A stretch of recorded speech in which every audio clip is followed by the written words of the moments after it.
We all have something in us where we go not to feel our feelings as human beings. That's just nature. We don't want to feel pain. We don't really want to feel sadness, so we numb out. But as an addict, we cannot handle that, so we numb out to the extreme. So when the doctor said, you have this problem, you need to go get help, I can help you with therapy, but I can't give you what the groups give you. You have to be around other addicts, you have to do the 12 steps, to get through this disease, because 30 million people suffer from sex and love addiction in the United States, and 38% of them are women. And that is a statistic from 6 years ago. And I am telling you, being in the program for over a decade, it's skyrocketed.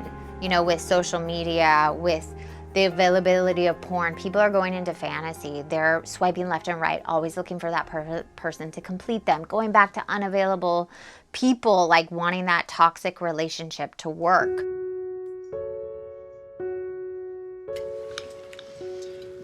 You want to know what I was praying for? The bathroom door's ticking. Henry Hanger. I'm not ashamed to be looked at. And I'm not ashamed to look. With a list of accomplishments like bringing Hollywood characters to life on the big screen as an actress, director, and producer, writing a best-selling novel, and launching a podcast, Breanne Davis might actually say her greatest accomplishment is getting into recovery from sex and love addiction, an addiction that at one time consumed her life.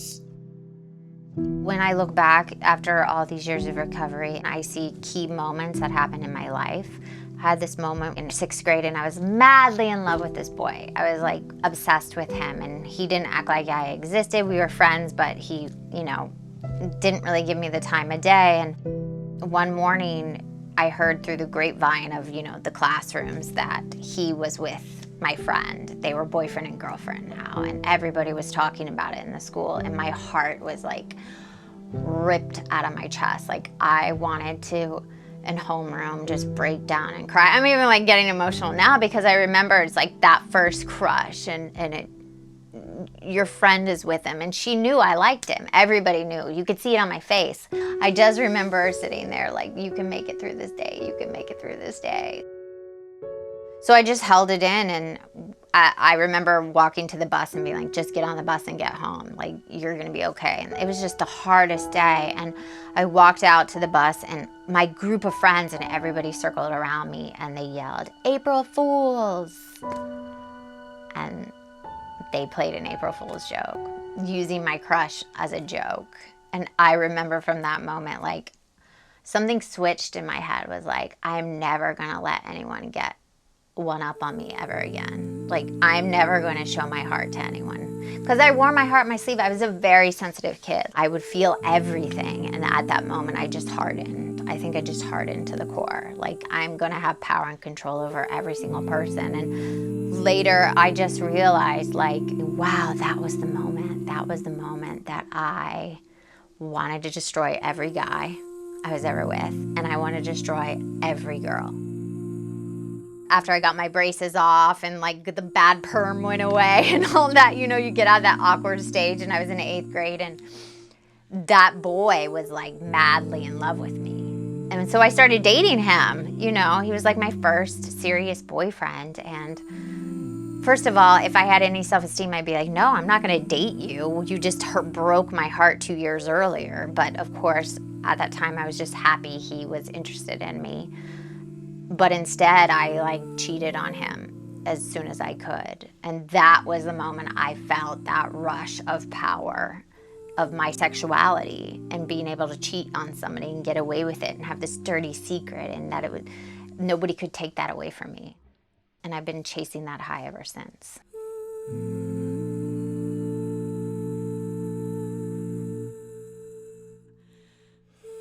I definitely came from a childhood that was not the easiest.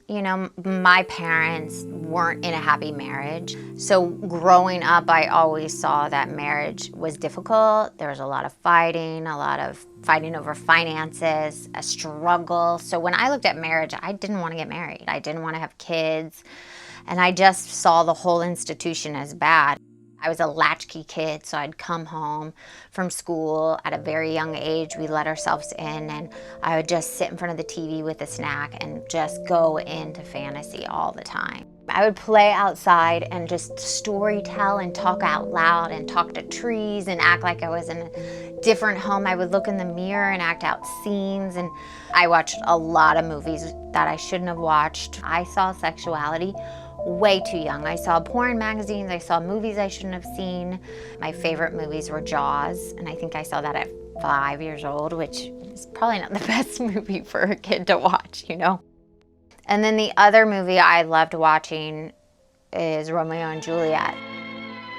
The world's most enduring love story is the motion picture to be seen forever, Romeo and Juliet. I just remember watching that thinking, wow, these two people love each other so much that they're willing to die for each other. Oh, I've more care to stay than will to go. Come death and welcome, Juliet wills it so. That's like the passion that I was looking for all the time, that you have to be willing to die for me, or I had to be willing to die for you, for it to mean true love. And I think that's why I became an actor, because I love being in fantasy. I love, you know, the movies of what that shows romance, not what real life romance was, because I didn't get the tools, like healthy tools to have healthy relationships from my parents. I never saw them hold hands, kiss, say loving words to each other. I never saw them sleep in the same bed, really. They had different separate bedrooms. They finally divorced when I was 17, and you know, that was a really brutal time going. I was happy they were getting divorced, but then you're still sad your family is breaking up. So, yeah. It's common to build up walls of protection after painful or traumatic experiences. Brianne learned from a young age it wasn't safe to wear her heart on her sleeve, and that intimate relationships weren't safe either. But like any human, she still longed for connection and feeling worthy of love. Subconsciously, she would have to figure out a way to protect her heart as she tried to convince herself and everyone else around her she was worthy and important. When I would go out into the world, I would wear this mask of like, put me on a pedestal, you don't know what you're gonna get, I'm untouchable. And that made me have that like power and control, because inside I didn't feel any of those things. I'm so insecure. You know, the more insecure I felt on the inside, the more put together I am on the outside. I call it raping somebody of their energy. Like, give me all the attention, give me the energy, tell me I'm worthy.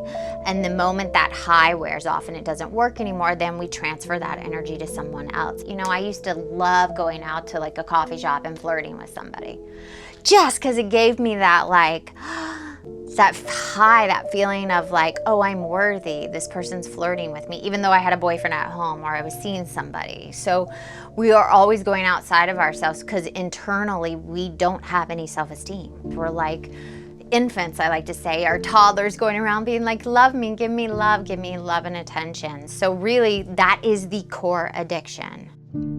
We could all probably share what we imagine sex and love addiction is like, but it's largely misunderstood. There's actually some debate among mental health professionals if it's even a real addiction or diagnosable disorder, just because sex drives, sexual preferences, and preferred relationships can vary so much from person to person. So for the sake of this story, we're going to be talking about sex and love addiction from the perspective shared by Sex and Love Addicts Anonymous, or SLA. Their website shares 12 characteristics of sex and love addiction, like this one, for example. Having few healthy boundaries we become sexually involved with and or emotionally attached to people without knowing them. And their 12-step program has helped people like Brianne overcome the compulsions and toxic patterns they previously felt trapped in. You just have to imagine, like, as a sex and love addict, we use people like an alcoholic uses a bottle of alcohol. We use people to numb out. We use people to give us our worth. And you can be a sex addict and not be having sex with a bunch of people. A sex addict means you use your sexuality to manipulate, to get power, to get control.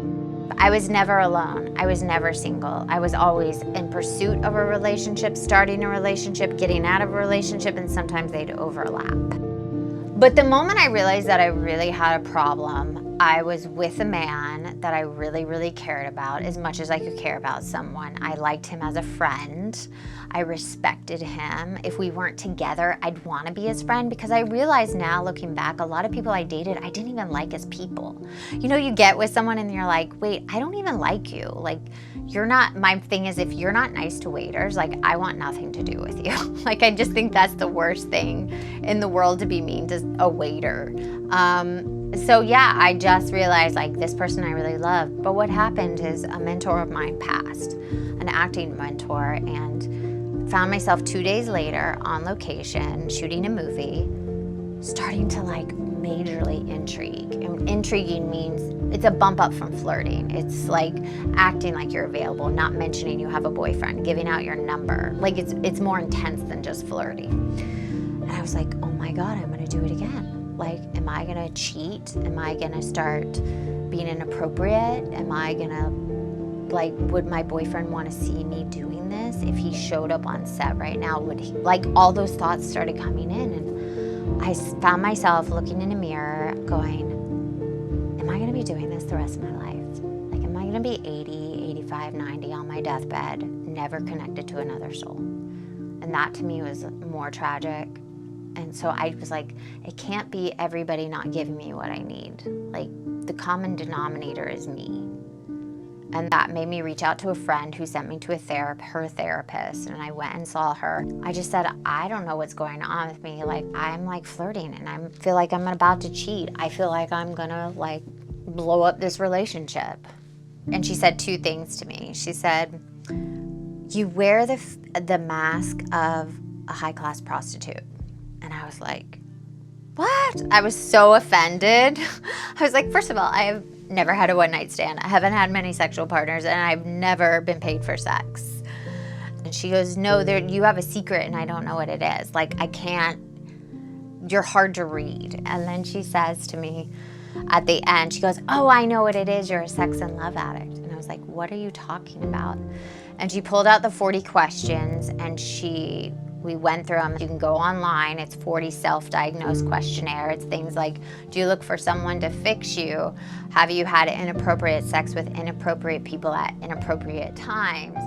Do you find yourself... The SLAW website explains the 40 questions are designed to be used as a guideline to identifying possible signposts of sex and love addiction, and not intended to provide a surefire method for diagnosis. When Brianne took the quiz, she scored a 38 out of 40. I found myself driving on the 101 back to my apartment that I was living with my boyfriend, and I call him, and I'm like hysterically crying with snot coming down and all that. And I was like, she says I'm a sex and love addict. And he's like, what? Because he can't understand me. And I was like, she says I'm a sex and love addict. And I get to our apartment, and he prints up all the meetings, and he highlights all the meetings I could go to. And I show up in a meeting that night at 7:30, deep in the valley, at a church, and I see 30 people that are nothing like me, all walks of life, like an A-list celebrity, a CEO, a school teacher, every walk of life, every ethnicity, every sexual orientation, and they were all saying something that I connected with. And I was like, oh my God, me too, or I've thought of that, or I've done that.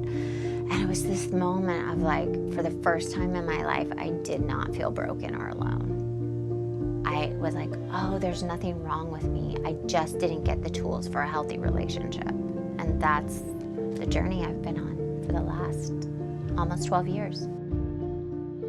Brianne went on to marry that man. Mark Gant is his name. He showed her love when many would have selfishly or in fear walked away. Now looking back at it, now that we're married, we've been together 16 years, we have a kid, you know, we've walked through the fire together. I was very lucky. Like, my God or my universe gave me someone that didn't make it about him. He's also in recovery for 32 years, so he understands addiction, and he understands that he could be the most perfect individual and it wouldn't matter to me. He can never complete me. That's what I would love to tell people that are with addicts. You can never be enough for them. It's insatiable. We have a hole that can never be filled. The only people that can fill it is God and ourselves. I would imagine there's a question of, you know, how could I be with a sex and love addict? I see it as, because I see it as a disease. I see it as an affliction that can be, worked on and shifted and changed. And plus, I also have my own stuff. For me, I got sober very young. I got sober when I was 19. So I'm coming up in 33 years of sobriety. Tried to escape early as a kid, and I just partied hard. And then next thing I know, it's like 7 cars later, I had wrecked, and I was 18 years old at the time, going, okay, something's not right. So when I finally got sober, very young, I had a boss who was basically like, you need to get clean. This is not working for you, And I went into a treatment center, but on like day 29, I thought, oh, I got this. So I was just gonna have like 1 drink of beer with a friend of mine. And like next thing I know, it's like the next morning I'm selling my watch for a line of cocaine. And I was like, oh, so I guess I can't do that. So that was September 11th, 1989. And so I've had sobriety for a very long time, and up for 20 years of sobriety, I thought that was just like my thing, alcohol and drugs, and pretty much underneath had that. And then this new thing came up around the same time that she started dealing with hers, was money. And like part of that money stuff was gambling and stuff, secrets that I had about my gambling, and not telling her that I was spending pretty much all the money that I had from this huge job while she was going through that. I was at a casino telling her I was walking the dogs while she was out of town, and spending money and just throwing it away. If I had it, I spend it. If I went out to dinner, I was like, I have to pay for dinner. It was something like I needed that for you to like me kind of thing. So right around the same time she started in her program, I started this program called Debtors Anonymous. And so I've been doing that as well as sobriety with, from alcohol and addiction and stuff. So how could I be with a sex and love addict? How could she be with me? We can all relate to the fact that there's always this fear in a relationship that, God, I hope nobody comes along, somebody better looking, somebody more charming, somebody richer that could steal that person that I love. So there's always this fear like, oh God, what is she looking at? Why is she looking at that guy? Or why is he looking at her? Who are they looking at online? And I think that's just a natural tendency for all of us, because it's very hard to be intimate. It's very hard to be able to be present with somebody and be able to have all our flaws and be okay. And so I think, my program has always taught me, stay in my lane. There's 1% that I can handle, and the rest, the 99%, is not about me. And so it was just something that when she told me, to me, it's an addict. It's an ism, it could be workaholism. It could be, anything like that. I think I'm always apt to say, if you are saying you need help, I'll do whatever I can to help you, So I think that was always it, because she was seeking help and she wanted to be better. I was there for her. I got really lucky to have an understanding man, but it was hard. It was really, really hard. For me, my bottom lines were really, really strict. It's my sobriety. I can't be outside of a monogamous relationship, obviously. I can't flirt, intrigue, text, email, or talk to any man whatsoever. And what that looked like is I got rid of all my guy friends, got rid of the numbers, blocked people, just really took care of myself because I knew I was in such a fragile state. But we stuck it out. The first year of my recovery, we didn't have sex because I was so disconnected from my body. I was never just in the present. And so it was 8 years of therapy twice a week. It was going to meetings all the time. It was taking 9 years to do my 12 steps. My 4th and 5th step, that's the resentment list, and then looking at your part and your character defects, took 2.5 years. But yeah, to be on a parallel journey with somebody, we're two whole people, and that he has his program and he, gets on his meetings and I have my meetings, and we talk about God and we talk about turning it over, and we say the Serenity Prayer, and my son knows the Serenity Prayer and says it with us. And I am just really grateful that I have a partner like that and that he stuck with me. Feeling connected to something greater did not come easy to Brianne, but it's something every 12-step program encourages people to find. And this connection to something greater is also something I've noticed Uncovering Shame makes space for. Because to allow yourself to feel connected to something greater, however you interpret that connection, requires you to start seeing that you have a purpose amongst the stars, and that you're worthy of love exactly as you are. Shame, however, is the force working directly against that knowing. Yeah, I remember walking in the rooms and hearing God, and it was like nails on a chalkboard, like complete. I wanted to crawl out of my skin, get out of that church. I remember sitting in the church being like, what am I doing here? I didn't grow up religious, but and I wasn't an atheist, but the God I always saw was like a Southern Baptist, judgmental, and I hated, if you said God to me, I would start cracking up. Like, I would think you were a moron. So that was really hard for me. And I think a lot of people have trouble with the 12 steps. But yeah, I think my connection to God or universe or higher power, I call it a God, but it started really gradually. When I was struggling to find God for the first probably 8 years of my recovery, I would just sit in my car and say to myself, God, you take it. Every situation I didn't know how to figure out, I didn't know how the outcome was gonna be. I said, you take it, God, you take it, you take it. And just doing that act, even when I didn't believe in what I was saying, helped me release the need to control. And then it was little moments, I would call them God shots, where you know something intervened. It was bigger than you. And I think doing the work and knowing that I'm just a worker among workers, I'm no better or less than anyone else, in that understanding for me that I was already loved and whole just as I am.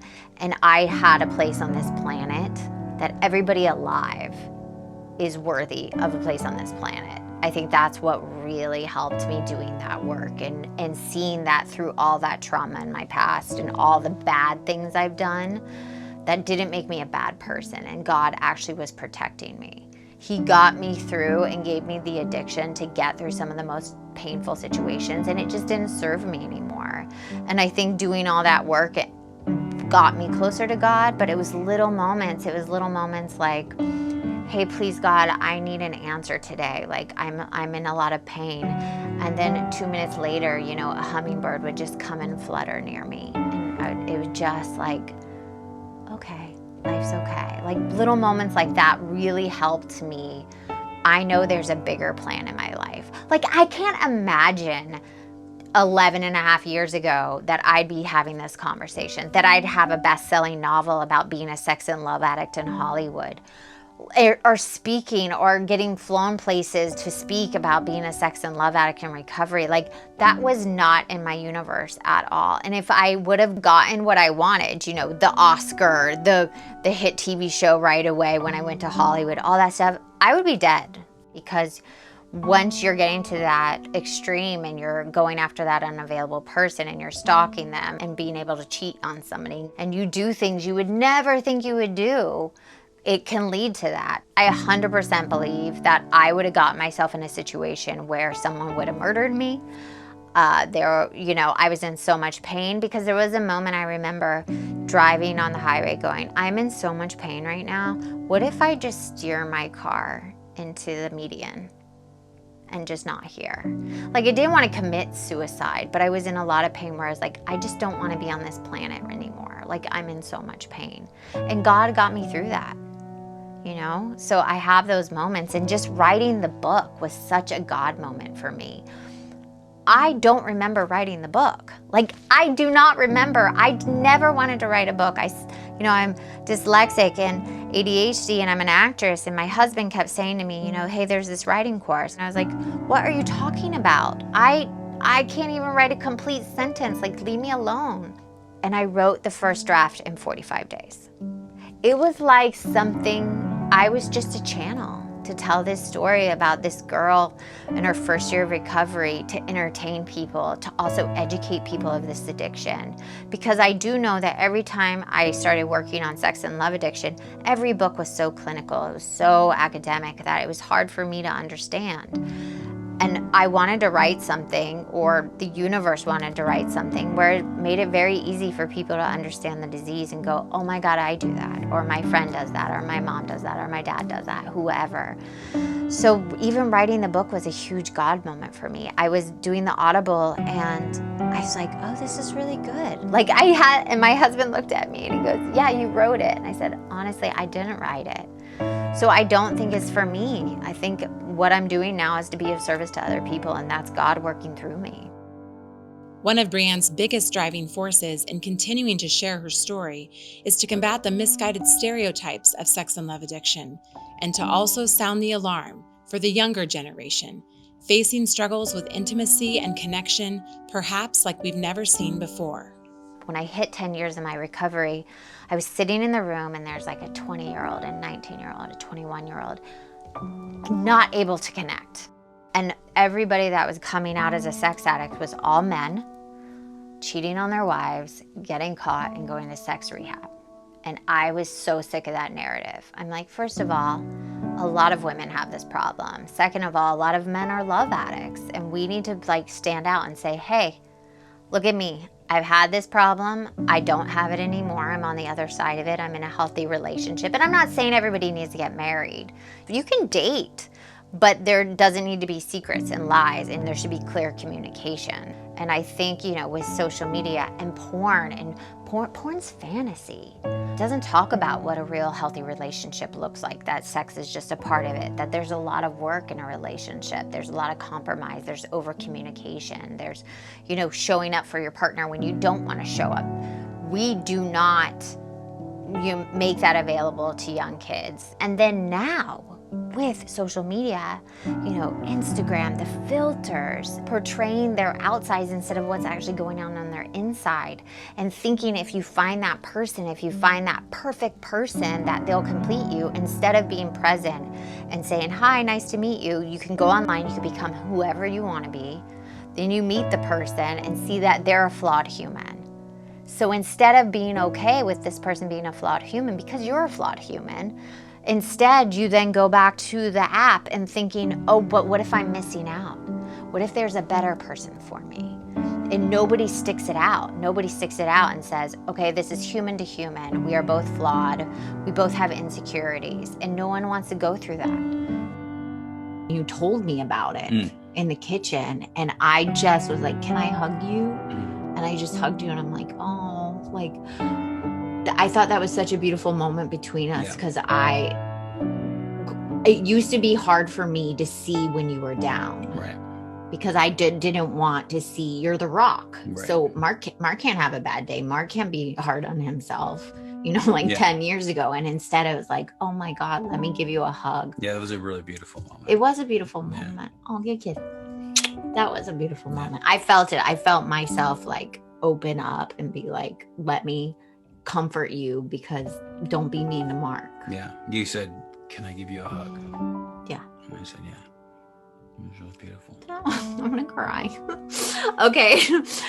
So, too much intimacy. too Too much intimacy. Brianna has to change Let's this. change the subject.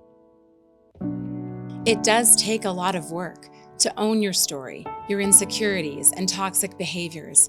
But Brianne hopes overwhelmingly people will see it's worth it.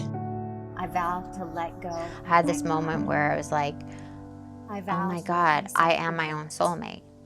I had that moment, and I said, I'm going to marry myself. And it's not about giving vows to anyone else. It's about giving vows to myself and writing a commitment to myself.